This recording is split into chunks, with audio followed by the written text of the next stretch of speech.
untuk melindungi anak-anak dan juga kita semua sebagai konsumen dari makanan-makanan yang membahayakan kesehatan. Ini juga kami dari Dinas Kesehatan mengalami juga tantangan yang cukup besar karena apa? Pelaku usaha sangat cukup banyak, sementara kami dari tim Dinas Kesehatan sampai jajaran kami di Puskesmas itu jumlahnya sangat terbatas. Sementara beberapa kali kasus keracunan itu yang datang melapor juga bukan orang kesehatan dan melakukan inspeksi ke semua sarana tempat pengolahan makanan ya. Dan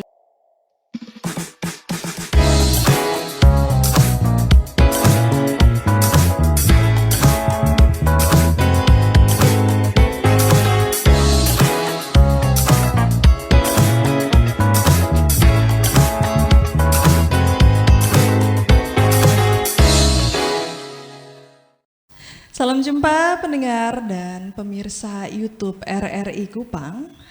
Hari ini di podcastku ya, kita akan bahas mengenai jajanan yang aman dan sehat untuk anak. Dan di podcastku hari ini sudah hadir 2 orang narasumber yang luar biasa sekali. Ada Ibu Nur Hayati Muka SKM MKes ya, selaku administrator kesehatan ahli muda dari Dinkes Kota Kupang.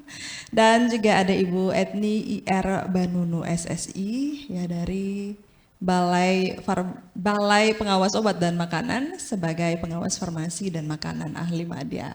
Ya, salam jumpa sehat Ibu berdua. Dan ya, hari ini kita akan bahas mengenai jajanan yang aman dan sehat untuk anak Ibu. Dan mungkin karena baru-baru ini ada penarikan 73 jajanan Cina di Indonesia ini, dan penarikan ini bermula dari kejadian luar biasa keracunan pangan ya di beberapa wilayah. Ada di Lampung, Sukabumi, dan juga Wonosobo dan wilayah-wilayah lainnya. Dan sedihnya korban ini paling banyak anak-anak, apalagi anak-anak sekolah dasar. Setelah dilakukan uji lab, ada 4 jenis jajanan yang terdeteksi mengandung bakteri Bacillus cereus. Bakteri ini bisa memicu sejumlah keluhan akibat cemaran, yaitu mual, diare, muntah, dan juga sesak napas ya. Dan Ibu, kita sebagai orang tua ini harus waspada dan juga berhati-hati dalam memberikan dan membiarkan anak menikmati jajanan mereka. Mungkin untuk pertanyaan pertama, ya, untuk Ibu Etni dulu, sejauh apa pengawasan Balai POM dalam hal ini khususnya untuk memastikan jajanan anak ini aman ya, dan bisa dikonsumsi. Dan tentunya perlu ada edukasi juga ya, pada masyarakat, pihak sekolah ataupun orang tua di luar sana. Silahkan Ibu. Ya, baik, terima kasih. Memang ini jadi topik yang menarik karena ini kasusnya sampai luas sekali. Iya. Ada di 7 wilayah. Dan di tanggal 1 November kemarin sebenarnya sudah ada penjelasan publik yang dikeluarkan oleh Badan POM terkait dengan kejadian luar biasa ini. Nah, pengawasan yang dilakukan oleh BPOM terhadap jajanan anak sekolah itu tujuan utamanya sebenarnya untuk melindungi anak-anak dan juga kita semua sebagai konsumen dari makanan-makanan yang membahayakan kesehatan. Jadi tugas BPOM sebenarnya itu, memastikan bahwa semua makanan yang beredar di wilayah Indonesia termasuk di NTT ini aman untuk dikonsumsi. Iya. Dan dari kasus yang kemarin itu ada pengawasan yang dilakukan terhadap produk yang diduga sebagai penyebab keracunan. Dan kalau untuk di NTT sendiri kita juga ada melakukan pengawasan. Jadi kalau di BPOM itu ada sistem pengawasannya, ada 2, yaitu pre-market dan post-market. Pre-market itu pengawasan yang dilakukan sebelum produk itu beredar, itu melalui sertifikasi. Jadi kayak sebelum beredar dia harus mendaftar dulu, mendaftarkan produknya ke Badan POM. Lalu sertifikasi. Iya, termasuk produk impor. Iya. Nah, setelah itu, setelah beredar di masyarakat, Badan POM juga melakukan pengawasan secara rutin. Secara rutin, baik terhadap cara peredarannya harus baik, kemudian cara distribusinya, jadi di toko-toko atau di kios, nah itu dilakukan. Nah kalau misalnya masyarakat menemukan ada hal-hal yang tidak sesuai, bisa melapor ke Balai POM Kupang, atau kami juga punya kontak center yang bisa dihubungi. Iya. Itu pengawasan yang dilakukan oleh Badan POM, Balai POM di Kupang, termasuk Balai POM di Kupang. Seperti Oke, itu. iya, baik. Untuk Ibu Nur dari Dinkes seperti apa Ibu? Apakah pernah turun ke lapangan dan menemukan ada kasus jajanan yang tidak sehat atau tidak aman dikonsumsi begitu? Mungkin inspeksi mendadak atau laporan dari orang tua. Silahkan Ibu. Baik, terima kasih atas pertanyaannya. Mungkin kalau kami di Dinas Kesehatan sesuai dengan tupoksi kami adalah melakukan pembinaan dan pengawasan ya di seluruh tempat pengolahan makanan termasuk di jajanan-jajanan. Nah, untuk bisa memastikan bahwa apakah makanan ini layak untuk dikonsumsi, mungkin tadi dari Balai POM sudah menyampaikan dan ada pemeriksaan sampel. Nah, yang kami lakukan di Dinas Kesehatan sebagai tupoksi kami adalah melakukan inspeksi ke semua sarana tempat pengolahan makanan ya. Dan kami juga melakukan edukasi baik kepada orang tua, kemudian juga di sekolah-sekolah ya, guru dengan anak-anak sekolah atau mungkin komunitas sekolah. Kemudian juga kami di Dinas Kesehatan secara intens untuk melakukan pelatihan kepada pelaku-pelaku usaha pangan siap saji, karena memang kalau kita berbicara terkait dengan mungkin kasus-kasus yang ditemukan ini memang berkaitan dengan bakteriologis, berarti aspek higien dan sanitasinya yang memang kurang ya, seperti itu. Sehingga memang kami melakukan pelatihan di setiap pelaku-pelaku usaha termasuk di jajanan-jajanan sekolah. Nah, pelatihan-pelatihan ini tujuannya adalah bagaimana meningkatkan kapasitas daripada pelaku usaha ya, untuk bagaimana menjajakan makanan yang dijajakan mungkin di sekolah-sekolah atau mungkin di masyarakat umum itu aman untuk dikonsumsi ya. Jadi edukasi itu memang perlu untuk kami lakukan. Jadi memang mungkin selama ini kami dari tim Dinas Kesehatan dan mungkin dari Balai POM memang tupoksinya agak sedikit tipis-tipis ya, tipis-tipis. Hanya memang tujuan kami dari Balai POM dan Dinas Kesehatan itu tujuannya adalah bagaimana menciptakan ya makanan atau produk makanan minuman yang disajikan oleh produsen atau mungkin pelaku usaha itu aman untuk dikonsumsi. Iya. Iya. Untuk Ibu berdua mungkin apakah ada contoh jajanan-jajanan yang sehat itu seperti apa? Atau isi dari substansi dari jajanan sehat itu seperti apa? Oke, kalau dari BPOM, karena memang pengawasannya kami itu untuk produk pangan olahan terkemas, itu kewenangannya BPOM. Jadi kalau untuk pangan terkemas, pangan yang aman, yang terkemas itu dia harus memiliki izin edar dari BPOM. Sebelum dia mendapatkan izin edar, ada serangkaian proses yang harus dipenuhi oleh produsen di dalam proses produksinya. Dia harus memenuhi cara produksi pangan olahan yang baik, termasuk jajanan ini. Nah, itu ada aspek-aspeknya yang dinilai. Setelah dia beredar, terus dia harus punya label, terus harus ada kedaluarsa. Penyimpanannya juga harus sesuai. Makanya kalau misalnya ada di label, kita baca di produk itu ditulis simpan di tempat terhindar dari sinar matahari. Nah, itu penyimpanannya harus sesuai seperti itu. Itu sebagai jaminan untuk memastikan bahwa mutunya tidak ada penurunan mutu dari produk yang akan dikonsumsi. Jadi kalau pangan olahan seperti itu, kita punya tips cek kemasannya masih baik atau tidak bocor, tidak robek. Kemudian cek labelnya, dia harus memenuhi semua informasi yang wajib dicantumkan di label sesuai dengan peraturan perundang-undangan. Kemudian cek izin edarnya. Cek izin edarnya dulu. Jadi kalau mau belanja, cek izin edarnya. Kemudian cek kedaluarsa. Nah, kalau jajanan, karena secara garis besar pangan yang aman itu sebenarnya bebas dari 3 bahaya. bahaya biologi, bahaya kimia, dan bahaya fisik.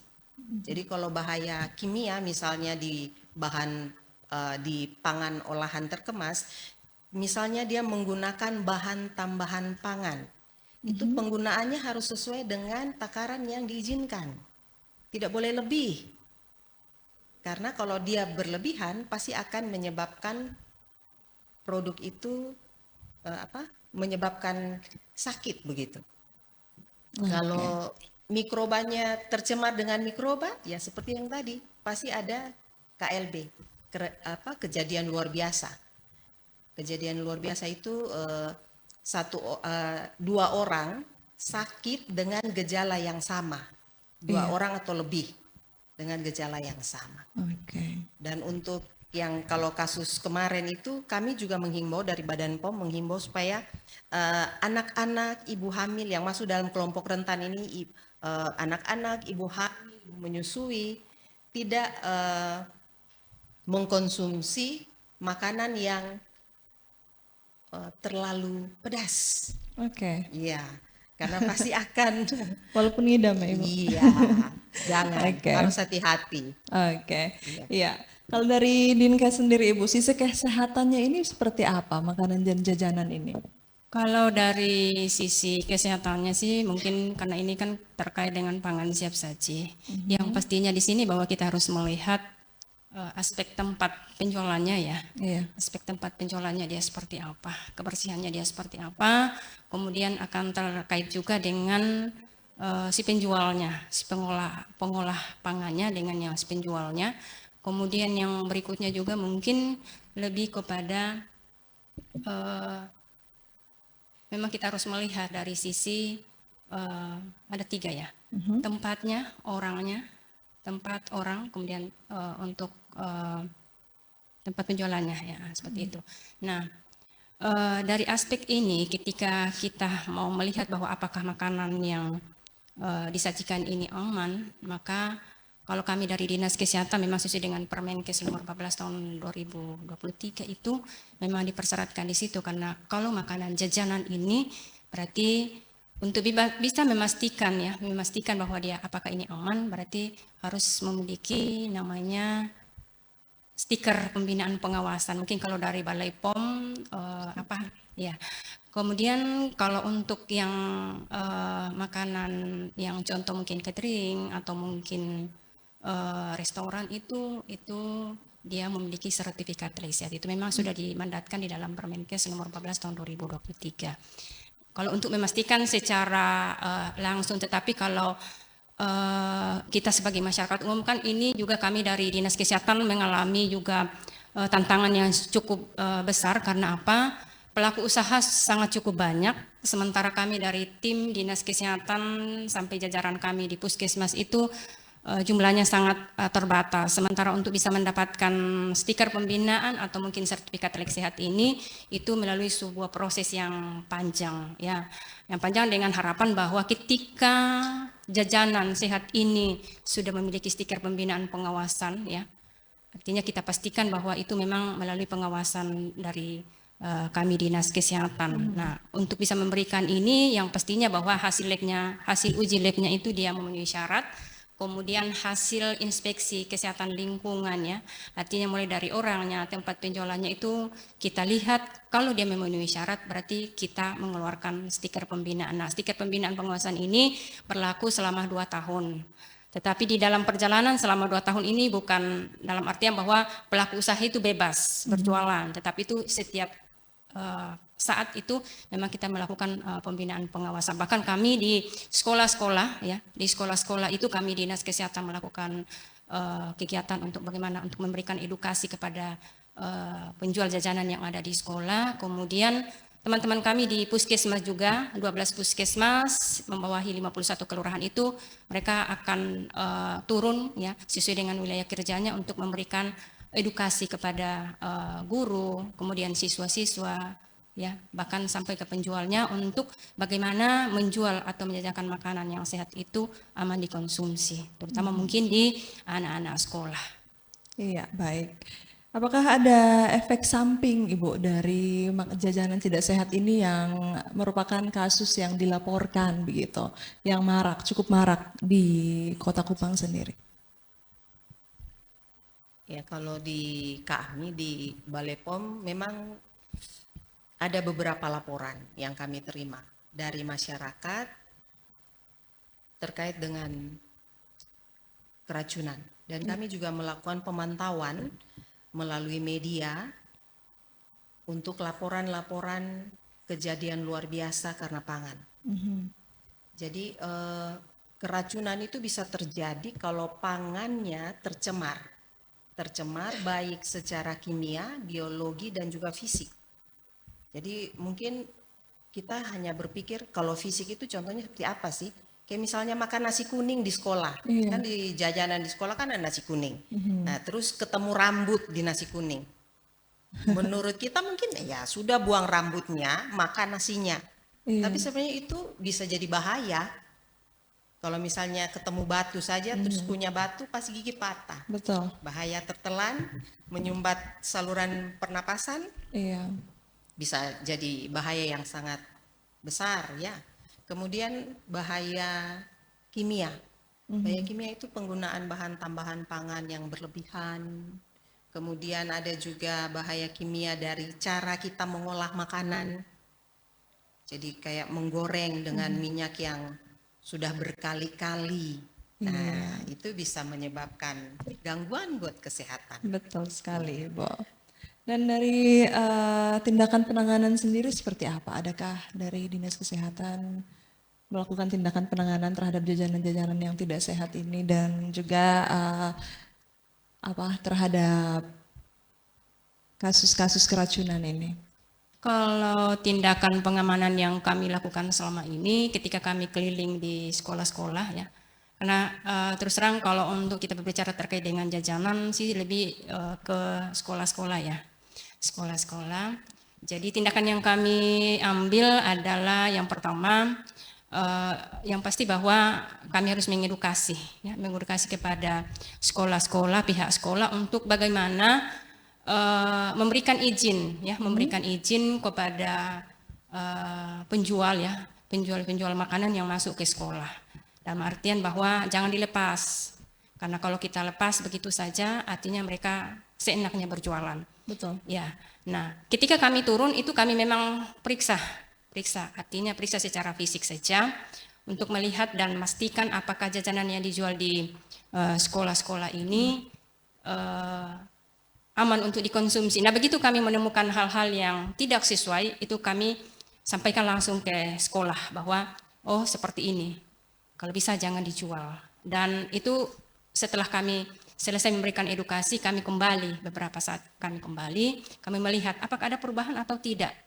Nah, seperti itu. Dan pengalaman selama ini yang kami lakukan ketika kita memberikan edukasi pemahaman kepada komunitas sekolah, terutama guru dan para penjajah makanan yang ada di sekolah itu, ketika kita kembali, beberapa saat kita kembali, itu memang mereka menindaklanjuti apa yang kita sarankan. Sehingga kalau kita berbicara terkait dengan apakah ada kasus keracunan makanan, mungkin saya tidak tahu sih, karena untuk bisa menentukan apakah kasus keracunan itu melalui proses yang cukup panjang ya, dan bahkan kami dari Dinas Kesehatan mungkin juga dari Balai POM itu sangat susah sekali untuk bagaimana bisa, karena yang pertama itu kita harus tentukan dulu sampelnya, apakah sampelnya ada atau tidak. Bahkan selama ini memang kadang-kadang kita dapat sampelnya tapi itu memang sudah tidak layak lagi untuk diuji. Jadi itu memang sebuah persoalan yang cukup rumit untuk kita bisa memastikan secara pasti bahwa itu memang keracunan, seperti itu. Iya, tindakan penanganan untuk anak keracunan yang pertama bisa kita lakukan ini seperti apa, Ibu? Kalau tindakannya, tapi memang kami selama ini belum pernah sih melakukan ini. Tapi kalau secara aturan ininya, yang pastinya bahwa kita harus laporkan, laporkan dan harus secepatnya untuk memberikan pertolongan. Iya, seperti itu. Oke. Untuk Ibu Edni dari Balai POM, apakah ada tips cerdas untuk memilih jajanan yang sehat dan aman untuk anak-anak kita? Iya. Jadi kalau Balai POM Kupang itu kami punya program, punya satu badan POM itu kami punya program nasional untuk keamanan pangan. Ada 3 program nasional. Program nasional Desa Pangan Aman, kemudian ada Pasar Pangan Aman berbasis komunitas, dan juga pangan jajanan yang aman. Itu sekolah dengan pangan jajanan yang aman. Dan itu kami lakukan untuk memberdayakan komunitas sekolah. Komunitas sekolah untuk menjamin melakukan pengawasan secara mandiri terhadap jajanan yang ada di sekitar sekolah. Iya. Dan itu ada pembentukan tim dan lain-lain. Tim keamanan pangan di sekolah kami sebutnya. Dan itu ada sosialisasi edukasi yang kami buat. Jadi selain pembentukan kader ini dikasih materi, dikasih pelatihan bagaimana mengedukasi komunitasnya untuk memilih jajanan yang aman. Dan kami kasih tips sederhana sebenarnya. Ada 2 tips untuk di sekolah, karena ada sekolah yang sudah punya kantin yang bisa mengolah makanannya sendiri di sekolah, dan itu tidak jauh-jauh juga apa yang disampaikan oleh Ibu Nur tadi. Ya, ada, kalau dari kami sendiri ada 5 kunci keamanan pangan untuk memilih pangan yang aman.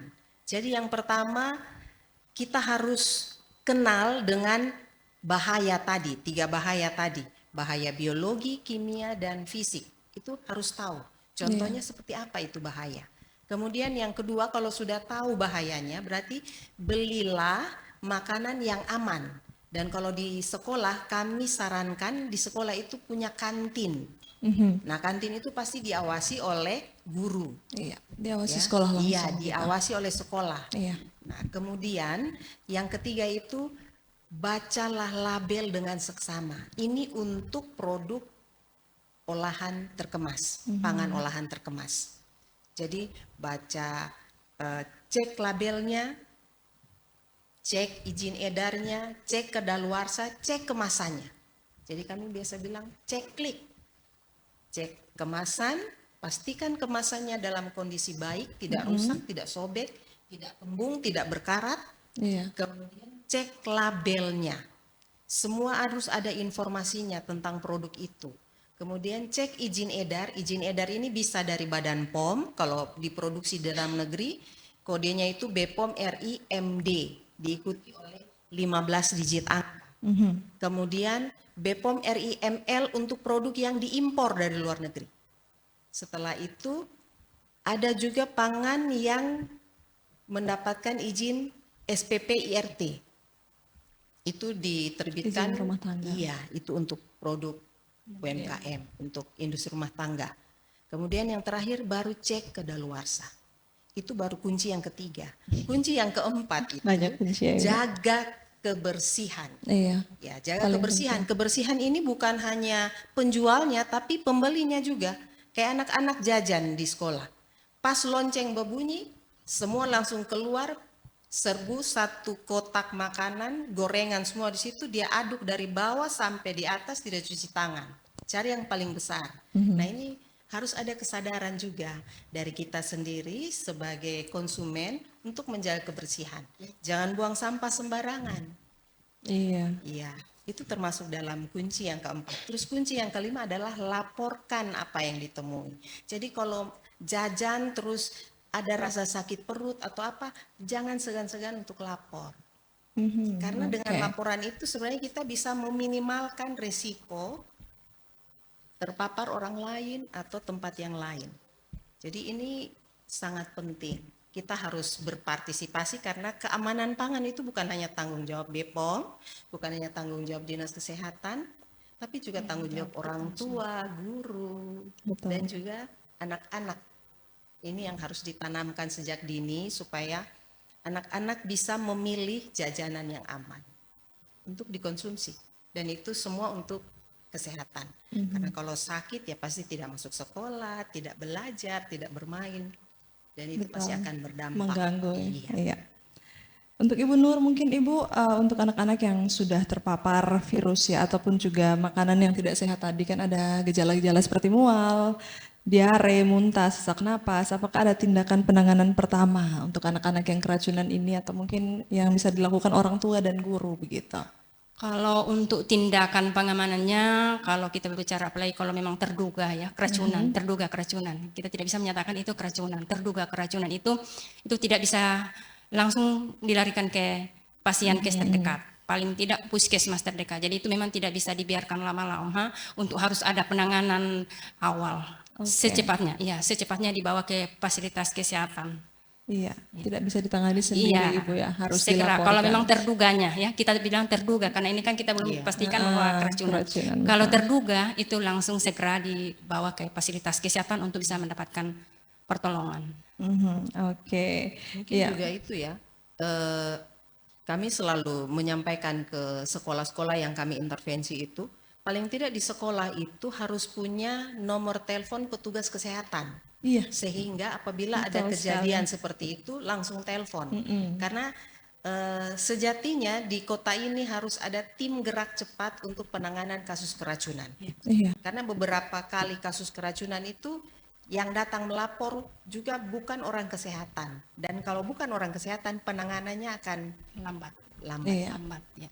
Betul sekali, karena bicara mengenai penanganan cepat melapor ini kan kita pasti butuh call center ya Ibu ya. Mungkin dari Dinkes ada call center, dari BPOM juga ada call center, silahkan Ibu diinformasikan kepada Kalau masyarakat. call centernya, kalau kami di Dinas Kesehatan itu lebih ke, artinya ini kan kita mendekatkan pelayanan ke masyarakat. Mungkin seperti yang tadi Ibu Etni sampaikan dari Balai POM bahwa memang harus ada call center. Jadi kami di 12 puskesmas yang membawahi 51 kelurahan, teman-teman yang ada di sana itu bahkan bukan hanya petugas yang menangani pangan jajanan, petugas imunisasi, petugas surveillance itu semua ada nomor kontak dari masing-masing sekolah karena memang mereka adalah tenaga kesehatan terdepan kami di Dinas Kesehatan. Jadi untuk bisa memberikan pelayanan tercepat teman-teman yang ada di puskesmas dan nomor kontaknya itu semua ada, hanya memang kendalanya di sini. Mungkin juga kita harus perbanyak edukasi ya kepada semua golongan masyarakat, terutama mungkin orang-orang tua, untuk ketika menemukan hal-hal yang seperti mungkin yang kasus terduga keracunan ini, segera untuk menelpon petugas kesehatan. Karena kan kita di Kota Kupang kan sih sebenarnya kita dalam kota ini untuk akses komunikasi sebenarnya kan tidak susah. Iya, betul. Vaskes terdekat yang paling penting juga ya untuk mengetahui vaskes terdekat. Iya. Mungkin untuk statement terakhir Ibu, silahkan sampaikan hal-hal yang mungkin penting untuk masyarakat ingat ya, khusus pada orang tua terkait jajanan yang sehat untuk anak-anak ini. Silahkan. Dari BPOM duluan ya. Iya. Oke, karena ini kewenangan pengawasannya BPOM itu ada pada pangan olahan terkemas. Kami hanya mengingatkan kembali kepada semua masyarakat bahwa mari jaga keamanan pangan bersama-sama dengan Balai POM. Karena Balai POM tidak bisa sendiri. Dan ingat selalu cek cek kemasannya, cek labelnya, cek izin edar dan cek kedaluarsa. Kemudian buat anak-anak yang ingin jajan di sekolah, tadi sudah saya sampaikan ada 5 kunci keamanan pangan untuk memilih pangan yang aman. Iya. Kenali, beli, baca label dengan seksama, kemudian jaga kebersihan dan jangan ragu-ragu untuk melaporkan. Itu sangat penting. Dan kalau ingin mendapatkan informasi ataupun pengaduan ke Balai POM, kami punya nomor WA 0821 466 1600. Itu nomor layanan di Balai POM Kupang. Tapi Badan POM juga punya kontak center 1500533. Iya. Ya, itu silahkan hubungi karena kami akan senang sekali kalau semua masyarakat berpartisipasi untuk menjaga keamanan pangan bersama Balai POM di Kupang. Mungkin itu dari kami. Terima kasih. Iya, silahkan Ibu Nur. Baik, kalau mungkin kami dari Dinas Kesehatan, mungkin seperti tadi yang Ibu Etni sampaikan tupoksinya, batasannya di mana. Kalau kami dari Dinas Kesehatan itu terutama mungkin dari programnya kami, karena ini kita berbicara terkait dengan pangan jajanan siap saji, maka kami di Dinas Kesehatan mungkin pertama kami sampaikan kepada orang tua bahwa anak-anak yang ke sekolah kalau bisa lebih baik dibekali dengan makanan yang dari rumah, itu jauh lebih aman ya, jauh lebih aman daripada mereka jajan di sekolah. Kemudian yang berikutnya kalau untuk yang si penjualnya kita edukasikan untuk bagaimana bisa menyiapkan jajanan yang sehat untuk komunitas yang ada di sekolah. Kemudian untuk para komunitas di sekolah, guru dan siswa, bagaimana kita harus mengedukasi mereka untuk memilih jajanan yang sehat dan bisa memberikan izin kepada penjual yang masuk di sekolah itu untuk bisa menyiapkan pangan jajanan yang sehat. Kemudian yang terpenting di sini kalau kami dari Dinas Kesehatan adalah untuk jajanan kalau bisa pihak-pihak sekolah ya yang masuk berjualan, menjualkan makanan yang ada di sekolah itu kalau bisa pilih yang memang sudah punya stiker pembinaan pengawasan, karena itu adalah merupakan benteng pertama barangkali ya, bahwa kami di Dinas Kesehatan itu sudah melakukan pembinaan pengawasan, karena jujur kami juga dengan sekian banyak sarana, mungkin Balai POM juga mengalami hal yang sama, tidak mungkin setiap saat, tidak mungkin setiap hari kami ada di sana, kalau bukan dari komunitas penjual dan mungkin dari komunitas mungkin di sekolah-sekolah tidak bisa mempersiapkan jajanan yang sehat, itu memang agak susah, karena seperti yang tadi disampaikan dari Balai POM, tanggung jawab untuk bisa menciptakan makanan yang aman ini bukan kami dari Dinas Kesehatan sendiri, bukan kami dari Balai POM sendiri, tapi itu adalah merupakan tanggung jawab kita semua. Bersama, iya. Oke, baik. Terima kasih banyak Ibu untuk pesan-pesannya yang luar biasa. Ibu Nur Hayati Muka SKM MKes selaku Administrator Kesehatan Ahli Muda dari Dinkes Kota Kupang, dan Ibu Etni Erbanunu SSI sebagai pengawas farmasi dan makanan ahli media dari Balai Pengawas Obat dan Makanan. Dan tentunya semua pihak terlibat ya dan bertanggung jawab untuk memberikan edukasi dan juga cara memilih jajanan yang aman dan sehat untuk anak. Semoga anak-anak kita terbebas dari jajanan yang berbahaya. Sampai berjumpa lagi di podcast edisi berikutnya. Saya Saliri Hitugu, sampai jumpa.